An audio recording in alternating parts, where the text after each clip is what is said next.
नमस्कार दोस्तों, स्वागत है आप सबका आपके अपने चैनल स्टडी विद एचपी स्वामी पर, जहां पर आपको हर दिन हाई कोर्ट, एसएससी इत्यादि विभागों हेतु समय पर डिक्टेशन उपलब्ध करवाया जाता है। दोस्तों, आज का यह डिक्टेशन 90 शब्द प्रति मिनट स्टार्ट होने से पहले इस डिक्टेशन के कुछ महत्वपूर्ण आउटलाइन जो आपको सामने स्क्रीन पर दिखाई दे रहे हैं। दोस्तों, मैं इन आउटलाइन को डिक्टेट करूंगा और आप मेरे साथ इन आउटलाइन को डिक्टेशन स्टार्ट होने से पहले कम से कम 4 बार दोहराएंगे। आज के आउटलाइन स्टार्ट होंगे 2 सेकंड बाद। स्टार्ट। उपभोक्ताओं, उ और उल्टा ब दोनों को एक साथ लिखा गया है और ओ की मात्रा लगाई गई है। हवाई जहाजों, हवाई को जैसे काटा गया है। आसपास, आस बनाकर के सह को पै से काटा गया है। पूर्णबंदी, पूर्ण दोनों को एक साथ मिलाकर लिखा गया है और हणे को बै से काटा गया है। मद्देनजर, मैं ध बनाकर के द को न से काटा गया है। भीड़ भाड़, भीड़ को भय से काटा गया है।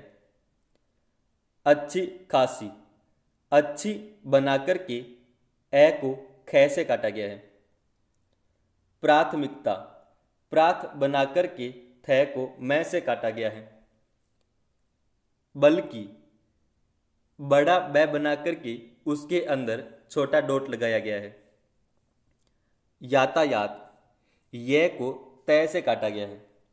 दोस्तों, ये थे आज के कुछ महत्वपूर्ण आउटलाइन। आज का डिक्टेशन 90 शब्द प्रति मिनट स्टार्ट होगा 5 सेकंड बाद।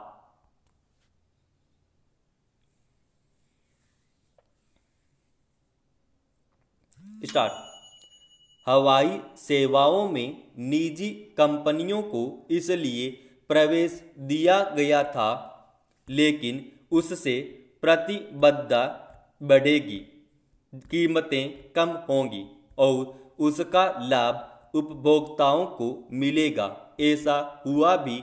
अनेक निजी कंपनियों ने अपनी हवाई सेवाएं शुरू की और प्रतिस्पर्धी दर पर सेवाएं देने की उनमें होड़ लग गई। छोटे शहरों के लिए भी हवाई उड़ानों की बारंबारता बढ़ गई।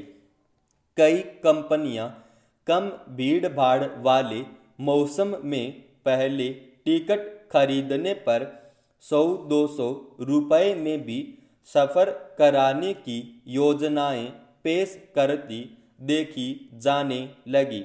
इसका असर यह हुआ कि लंबी दूरी का सफ़र करने वाले लोगों ने रेल के बजाय हवाई यात्रा का रुख कर लिया।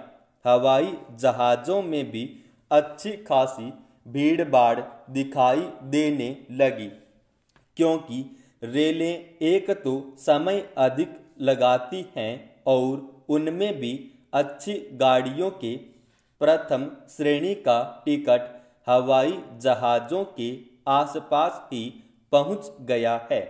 हवाई जहाज़ से बेशक कुछ अधिक पैसा लगता है, पर समय काफ़ी बच जाता है। इसलिए लोग हवाई यात्रा को प्राथमिकता देखे जाते हैं। मगर कोरोना की वजह से बंदी होने के कारण हवाई सेवाओं को काफ़ी घाटा उठाना पड़ा। इसलिए जब बंदी हटी तो राहत देने के मकसद से सरकार ने उन्हें टिकट की दरों में कुछ बढ़ोतरी की इजाज़त दे दी। अब हवाई टिकटों में 10 से 30% की बढ़ोतरी हो गई है। पूर्णबंदी हटने के बाद जब हवाई सेवाएं शुरू हुईं तो विमानन कंपनियों ने पहले खुद टिकट की दरें तय करना शुरू कर दिया था, जिससे मुसाफिरों की जेब पर भारी बोझ पड़ रहा था। उसे लेकर विवाद शुरू हुआ तो उड्डयन मंत्रालय ने उसमें दखल देते हुए कहा कि टिकटों की दरें विमानन कंपनियां खुद नहीं बल्कि सरकार तय करेगी।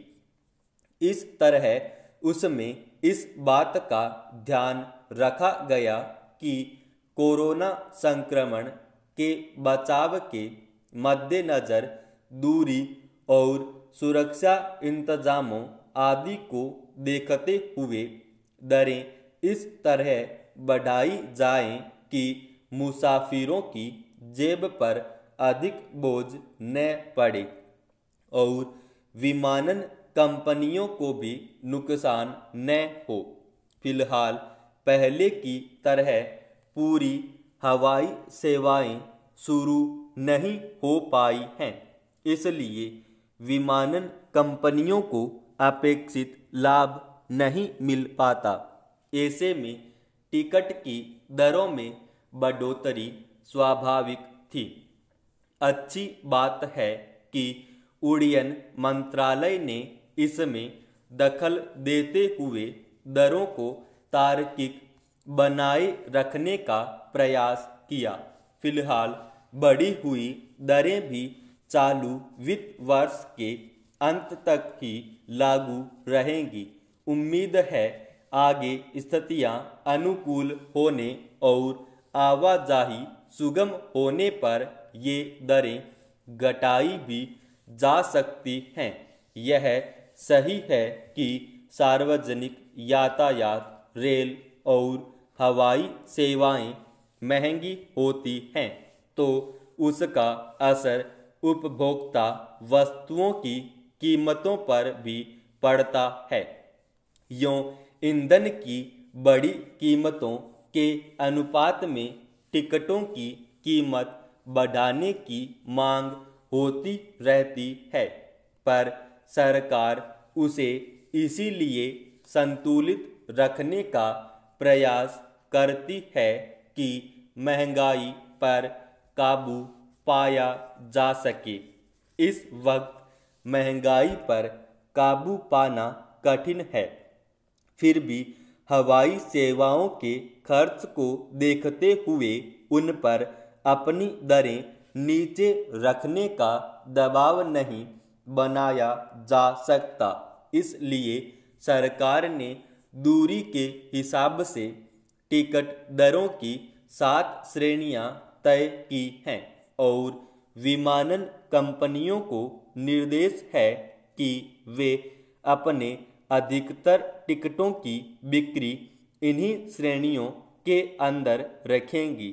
मार्च के बाद अगर कोरोना संक्रमण पर काबू पा लिया जाता है और पहले की तरह हवाई सेवाएं चल सकेंगी तो निसंदेह इन बढ़ी हुई दरों के भी नीचे आने का रास्ता साफ होगा।